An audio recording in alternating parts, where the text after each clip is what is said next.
okay, well, what is a, you know, it's kind of like, what is the ideal woman, from a man's point of view, those types of things. This is what the book kind of gets into, right? And so it kind of lays the foundation of what a woman kind of needs to have before getting to that point, or even thinking about being an ideal woman. What does that look like, right? So first it kind of goes into looking at a woman, you looking at yourself in two ways. The first way is it in an angelic way, and the second way is in a human way. Now, keep in mind, this book is indicating how men are looking at this, right? From a man's perspective, right? So we're going to take Olivia's statement of wanting a man to lead the household and relate it to some of the things, just a few things in this book, because the book is long, child, and I'm not getting ready to do all that. Now, I could probably turn this into a series. So initially, it talks about, of course, every woman wants to have tenderness, wants to be loved, wants devotion and things like that. But there are some things that you need to do to be able to get that from a man, right? And there are some qualities that you need to have in order for a man to fulfill that for you, right? And then, third of all, you need to be able to understand men, right? What they are looking for, what they value, things like that, right? So I thought it'd be best if we look at what these angelic qualities would be. And we're going to ask, Olivia, do you have these qualities? So let's see. Hold on, let me get to this. Have y'all heard of this book before? Hold on. Well, let me see. Have y'all heard of this? I thought this book was so interesting. Hold on.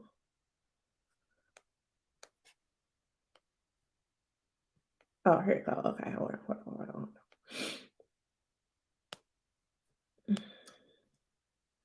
Okay, so first it talks about, now remember, this is gauged for the 20s, but let's, bring it, we're going to bring it full circle to current day, right? So the first thing it talks about is the feminine appearance. Now, everybody has something to work on. Nobody's perfect. Nobody's saying that, right? But Olivia, if you want the type of man that's going to lead a home in the way that it should be led, I would want to know from you, do you feel like you appear feminine? And when I say that, I'm meaning that the first thing, and this is no tea or no shade, this is just my opinion or whatever. The first thing that people see when they look at you is a whole bunch of tattoos. Now, my question to you would be, is that feminine? Now, it may be in your eyes. It might be in your eyes, right? But if you are looking for a man that's the type of man that you say you looking for, I'm not really sure if they would find that to be feminine. Girl, you got tattoos all on top of your eyelid, yeah, on top of your eyebrow. You got tattoos on the face, tattoos on the forearm, tattoos by your elbow, tattoos on your, I mean, it's just everywhere. Like, do you really need that many tattoos? Like, and for what? I don't get it, right? But it talks about the feminine appearance, right? So now this is interesting, y'all, because remember it's written in the 20s, so y'all can imagine some of the things that it says. So it says that the first thing it talks about, it says, to acquire a feminine appearance, accentuate the differences between yourself and men. Wear only those materials and styles that are the least suggestive of men's and that make the greatest contrast to their apparel. Men never wear anything fluffy, lacy, or gauzy. Use such materials, therefore, whenever you can. Men seldom pay much attention to the latest style. So keep up your interest in current fashions, right? So Olivia, I know you mentioned you came to the girls. Now, Olivia, have you been reading Fascinating Womanhood? Because you came to the girls the other day and you said you need a stylist. I remember you said that. You said you need a stylist and you said you're gonna let the person pick out everything that you need on one of the sites.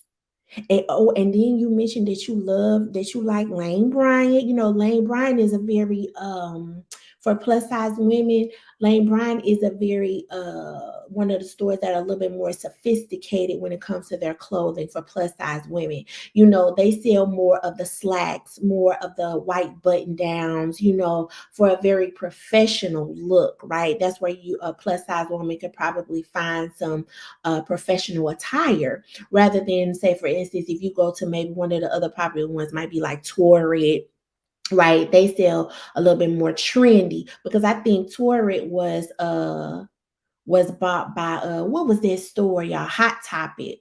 Y'all remember that Hot Topic store? They used to sell all these kind of like gothic type of pieces, things like that, you know, the graphic shirts. I think that Torrid was bought out by them or something like that.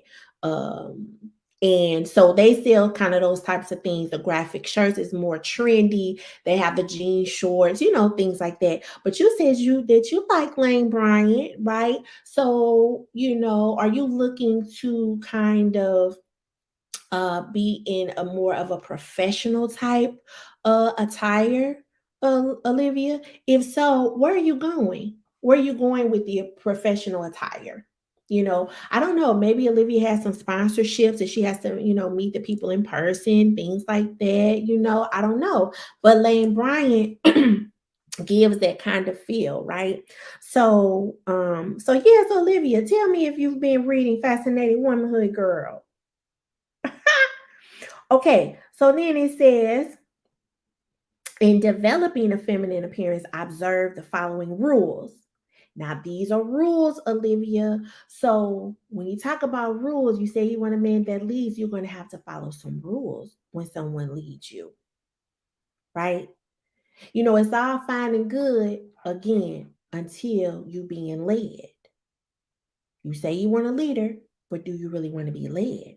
Because a lot of women, the first instance that they don't like something, they jump into the lead role. Or the first instance that, oh, nah, you think that it's not going to go the way it needs to go, the way that you want it to go, you're going to step into the lead role. You can't do that. If you want them to lead, you're going to have to let them lead. Right? Okay. So these are the rules, Olivia. Now, it appears to me that you may be the type of person or have the type of personality that doesn't really like to follow the rules.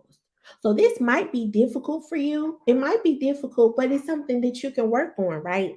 So the first rule is fabric weave. Now, remember, think about current day, y'all, because this is old. This is real old school. Now, and let me go back about these tattoos. Having tattoos is not, I don't think, an issue, right?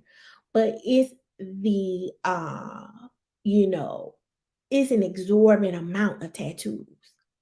Like they literally almost covering your whole body. You know what I'm saying? Like your arms, your neck, your face. Yeah. I mean, it's just a lot, you know, and that's just my opinion. Okay. Fabric weave.